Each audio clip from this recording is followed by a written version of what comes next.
5 দিন পরে রিপোর্ট আসলো, দেখলাম যে ব্লাড ক্যান্সার। হেড ডক্টর উনি বললো যে ওনাকে বাঁচিয়ে রাখলেও আপনার মানে খুব কম সময় পাবেন, বড় জোর 1 মাস সময় পেতে পারেন। আমার কন্ডিশন তখন খুব খারাপ ছিল, মানে বলার মতো না। হ্যাঁ, অনেক খারাপ ছিল। আমরাও চিন্তা ভাবনা করি নাই যে উনি এতটা মানে ভালো হয়ে খুব দ্রুত। গত মাসে আবার সবগুলো রিপোর্ট দেখে, মানে গত মাসে 3 মাস খাওয়ানোর পর ওষুধ, ওই ডক্টরকে হেমাটোলজি বিভাগের নুরুল ফরজ স্যারকে আবার দেখায়। উনি তো পুরো অবাক, মানে ওনার যে ছিল বলার মতো না। উনি আসসালামু আলাইকুম ওয়া রাহমাতুল্লাহি ওয়া বারাকাতুহু। সম্মানিত দেশবাসী, আমি cancer specialist doctor SM Sarwar. বিশেষ করে আপনারা জানেন যে সারা ওয়ার্ল্ডের ডাক্তারদের বক্তব্য একসময় ছিল যক্ষ্মা হলে রক্ষা নেই, এখন বক্তব্য হলো ক্যান্সার হলে রক্ষা নেই। একসময় যক্ষ্মা হলে মানুষ মারা যেত, একসময় টাইফয়েড জ্বর হলে কোনো না কোনো অঙ্গ চলে যেত, একসময় বসন্ত রোগ হলে সমস্ত শরীর পাটা টুকার মতো হয়ে যেত, এমনকি রোগীকে বাইরে নেওয়া হতো, বাড়ির বাইরে। এমনকি আমাদের একজন নবীকেও পাহাড়ে নেওয়া হয়েছে বসন্ত রোগের কারণে। এমনকি ডায়রিয়া হইলো গ্রামের পর গ্রাম মানুষ মারা যায়। সেই রোগগুলি যখন কোনো ব্যক্তি নেই, সম্পূর্ণরূপে এখন সুস্থ হয়। এমনই বর্তমানে ক্যান্সার, কিডনি, থ্যালাসেমিয়া, এইডস রোগ সারা ওয়ার্ল্ডের ডাক্তারদের বক্তব্য যে সেগুলো হলো মরণ বিধি। চিকিৎসা করতে লাগে মাসে কয়েক লক্ষ টাকা, আবার রোগী একসময় চিকিৎসা করতে করতে মৃত্যু হয়। এমনই একজন মৃত্যুকে যিনি বিজয় লাভ করেছেন, মৃত্যুঞ্জয়ী সেই ব্যক্তি আমাদের সামনে বসা, ব্লাড ক্যান্সার রোগী। আপনারা জানেন ব্লাড ক্যান্সার হওয়া মানেই তাকে প্রতি মাসে 10 ব্যাগ 15 ব্যাগ 20 ব্যাগ পর্যন্ত রক্ত দিতে হয়। 1 দিন 2 দিন পর রক্ত দিতে হয়, 3 দিন 4 দিন পর রক্ত দিতে হয়, এমন একটি অবস্থা হয়ে যায়। তো বিশেষ করে সেই ব্লাড ক্যান্সার রোগী মৃত্যুঞ্জয়ী সেই মানুষটার নামও রঞ্জন চক্রবর্তী, নাকি? আপনি তো রঞ্জন চক্রবর্তী। আমরা শুনবো সেই গল্প, আপনি কিভাবে সুস্থ হয়েছেন। বিশেষ করে আগে বলেন আপনার নাম। রঞ্জন চক্রবর্তী। রঞ্জন চক্রবর্তী। রঞ্জন চক্রবর্তী। আপনার পিতার নাম? রাখাল চন্দ্র চক্রবর্তী। রাখাল চন্দ্র চক্রবর্তী। আপনার গ্রামের নাম? কামাল্লা। কামাল্লা। Post office? কামাল্লা। থানা? মুরাদনগর। জেলা? কুমিল্লা। কুমিল্লা। আপনার কি হয়? বাবা।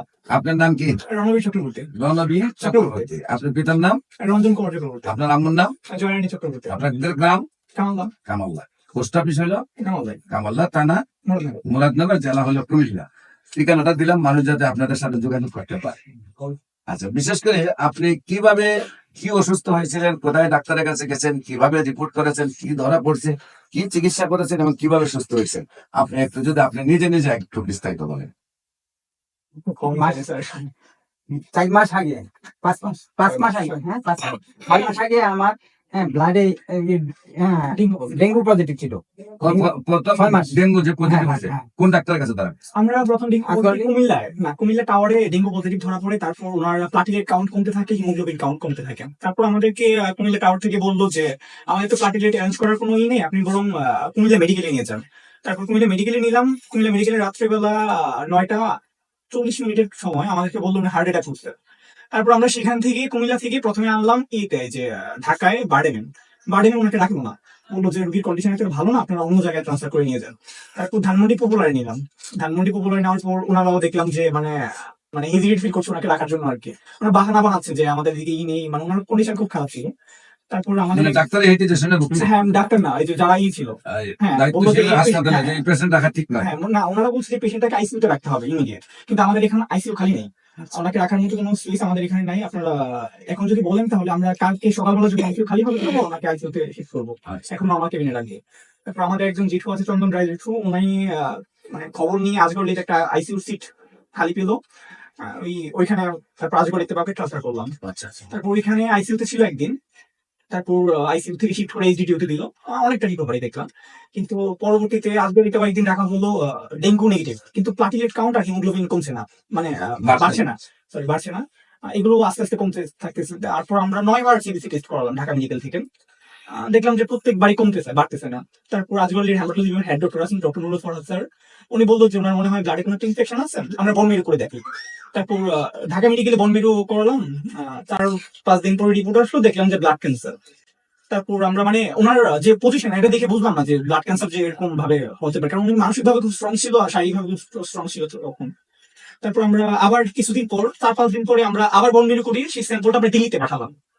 দিল্লি একটা হসপিটাল, সেখানে পাঠালাম এক পরিচিত ব্যক্তির মাধ্যমে। আর ওই হসপিটালে মানে এক ডক্টর আছে আমার পরিচিত ডক্টর, ওইখানে পাঠালাম। পাঠানোর পর ওইখানে রিপোর্ট আসলো 18 দিন পরে। 18 দিন পরে আসার পরে সেম রিপোর্ট, একদম ব্লাড ক্যান্সার। কিন্তু ওইখানের মাধ্যমে, রিপোর্টের মাধ্যমে বুঝতে পারলাম যে এটা মানে একদম প্রথম প্রথম অবস্থা, এটাকে ব্লাড ক্যান্সার মানে ব্লাড ইনফেকশনই বলা হয়, প্রথম অবস্থায় ছিল। তখন আমরা আবার রাজবাড়িতে ভর্তি হলাম। নর্মাল একটা প্রবলেমের জন্য শ্বাসকষ্ট হতো, রাজবাড়িতে ভর্তি হলাম। ভর্তি হওয়ার পর ওনার কন্ডিশন খুব খারাপের দিকে যাচ্ছিল। তারপর হার্টে একটা প্রবলেম ধরা পড়লো। আবার এই ক্যান্সারের জন্য ওনারা সিদ্ধান্ত নিল যে ওনাকে কিমোথেরাপি দেওয়া হবে। তারপর কিমোথেরাপি দেওয়া হবে, এই সিদ্ধান্তের মধ্যে কিমোথেরাপি যেদিন দিবে, যেদিন শুরু করবে, সেদিন সিভিলাইন করতে আসলো। সিভিলাইন করতে আসার আগে ওনার ডক্টরটা ইকো করালো। সিভিলাইন করতে আসছে, তখন দেখলো যে ইকোর রিপোর্ট খুব খারাপ, সিভিলাইন করা যাবে না, নাকি কিমোথেরাপি দেওয়া যাবে না।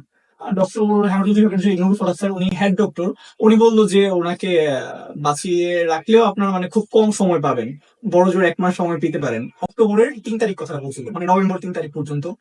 তারপর আমাদের যেটু খুব আপনার সন্ধান নিল। ডাক্তার বলে কি আপনার সর্বোচ্চ মানে 1 মাস বাঁচবে? হ্যাঁ, মানে কে 1 মাস বললো? বাজাতে কোন doctor? Nurul Faraz sir, Dhaka Azgar Ali hospital, Dhaka Asgar Ali pathology বিভাগের হেমাটোলজি হেমাটোলজি বিভাগের সিনিয়র ডক্টর। সিনিয়র ডাক্তার উনি বলেন উনি ঢাকা মেডিকেলেও বলছেন সর্বোচ্চ মানে ওনার কন্ডিশন তখন খুব খারাপ ছিল, মানে বলার মতো না। হ্যাঁ, অনেক খারাপ ছিল। আমরাও চিন্তা ভাবনা করি নাই যে উনি এতটা মানে ভালো হয়ে খুব দ্রুত। তারপর আমাদের এক জেঠু, পরিচিত চন্দন রায় জেঠু, উনি আপনার সন্ধান পেলো। সন্ধান পাওয়ার পর আমাদের কাজবাড়ি থেকে শিফট মানে বের করে একদম ডিরেক্ট শুক্রবার দিন, তখন এটা মানে ফার্স্ট দিন ছিল, ফার্স্ট দিন শনিবারে, মানে শুক্রবার আপনি আসছিলেন। আমাদের শুধু একজন রোগী ছিল, হ্যাঁ আমরা ছিলাম তখন। সুজিত দাদার মাধ্যমে আপনার হলো। তারপর আস্তে আস্তে গত ওই মাস থেকেই জন্ম ওষুধ আস্তে আস্তে খাচ্ছিল। ওনার প্রথম প্রথম খুব অসুবিধা হচ্ছিল ওষুধগুলো খেতে, মানে জিভা একদম জ্বালাপোড়া করছিল। তারপর মানে আমরা অনেক পানি দিয়েও খাওয়াইছিলাম ওনাকে ওষুধগুলো আস্তে আস্তে। তো পরবর্তীতে দেখলাম যে আস্তে আস্তে রিকভারির দিকে, প্রত্যেক মাসে দেখলাম সিডিসি রিপোর্ট, তারপর সবকিছু রিকভারির দিকে। তো গত মাসে আবার সবগুলো রিপোর্ট দেখে, মানে গত মাসে 3 মাস খাওয়ানোর পর ওষুধ, ওই ডক্টরকে হেমাটোলজি বিভাগের নুরুল ফরাজ স্যারকে আবার দেখায়। উনি তো পুরো অবাক, মানে ওনার যে ছিল বলার মতো না। উনি একদম বলতেছে যে ওনাকে বলছেন যে স্যারের কাছে তুমি পাঠাই হ্যাঁ হ্যাঁ, উনি আরে ও তো ওই দিনই আমাদেরকে, পরবর্তীতে এক পেশেন্ট গেল ওনার কাছে, উনি বললো আব্দুল্লাহ হাসপাতাল হ্যাঁ, না ডক্টর নুরুল ফরাজ স্যার। ডাক্তার নুরুল প্রসাদ। হ্যাঁ, উনি অনেক আমাদের অনেক উপকার করছে, অনেক সাপোর্ট করছে। হ্যাঁ, কিন্তু ওই সময় একটু ভয়ে লেগে গেছিল যখন উনি হাল ছেড়ে দিয়েছিল। অবশ্য এই আর কি। তারপর ভালোর দিকে এখন তারপরে উনি ওনার কথাই আমার কাছে আসা। হ্যাঁ। তারপরে প্রতি মাসে এখন মানে মানে পরের মাসে যখন 1 মাস চিকিৎসা করছেন, 1 মাস চিকিৎসা করার পরে হিমোগ্লোবিনটা কত আসছে? হিমোগ্লোবিন তখন বাবার হিমোগ্লোবিন সর্বনিম্ন 6 নাম ছিল, 6 নাম ছিল। দাম ছিল 6, কিন্তু আমার 1 মাস চিকিৎসা করার কত আসছিল প্রথম মাসে? আস্তে আস্তে বাড়ছে। এখন 13। এইখানে উঠছিল। আচ্ছা। তারপর বমি থেকে পাশাপাশি আমরা আরসিসি ব্লাড ওনাকে দিতে হইছে। আরসিসি ব্লাড দিতে হইছে। তারপরে হলো যে যেটা হলো এখন সম্পূর্ণ লেভেল আছে না? এখন একদম 13 ভালো আছে, লেভেল থেকে কম হবে। আল্লাহর রহমতে বর্তমানে রিপোর্টে হয়তো হিমোগ্লোবিন যা আছে, আমার এটা নাও থাকতে হবে, অন্যরা না থাকতে, 13 মানে 10 থাকলেও ভালো, 11 থাকলেও ভালো, 12 থাকলেও ভালো, 13 থাকলেও ভালো। তো যাই হোক, আমার জন্য হিমোগ্লোবিন ভালো পড়ে আছে। যাই হোক, আপনি বেশি অংশ টক খাবেন। টক খাইলে জাল মিষ্টি অ্যাভয়েড করবেন। তো নিয়মিত আপনার 4 মাস চিকিৎসা এখন আপনাকে ফুললি আল্লাহর রহমতে রিপোর্টে সুস্থ আসছে। এখন আপনার কাছে কি আগের দিনগুলোর কথা মনে হয়? টাকা পয়সা কেমন খরচ করছেন এর ভিতরে? আজকে দিতে স্যার একদিনে আইসিইউ বিল আমাদের 1,27,000 টাকা আসছিল। একদিনে 1,07,000 টাকা বিল দিয়েছেন। আইসিইউ তে যেদিন ছিলাম। মোটামুটি যদি 1 বছর থাকতেন তাহলে 1.5 কোটি টাকা যেত নাকি? তো যাই